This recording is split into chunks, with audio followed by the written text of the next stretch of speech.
ஒரு ஆள் வந்து புரட்டாசி சனிக்கிழமை கும்பிடுறாருன்னு கூட பேசுறாங்க. அதாவதுங்க தப்பு தானே சார், வாரத்துல 5 நாள் இல்லாம சனிக்கிழமை எப்படி தப்புன்னு சொல்றீங்க? அதாவது நீங்க விஜய் பாயிண்ட் ஆஃப் வியூல பாருங்க. விஜய் வந்து ஒரு டிஃபரண்ட் டைப் ஆஃப் பொலிட்டிஷியனுங்க. இதுவரையில வந்த மாதிரி இருக்கிற மாதிரி வெள்ளையும் ஜல்லையுமா சட்டையை போட்டுக்கிட்டு செருப்பு கூட வெள்ளையா போட்டுக்கிட்டு இருப்பாங்க. அரசியல்வாதினா அதுக்கு ஒரு யூனிஃபார்ம் மாதிரி.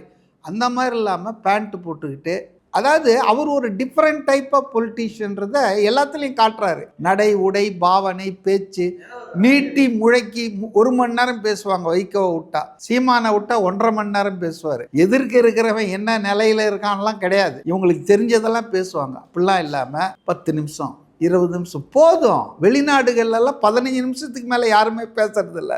விஜய் நம்ம புரிஞ்சுக்கணும். முதல்ல அவர் வந்து ஒரு மாமூலான மலிவான அரசியல்வாதி இல்லை.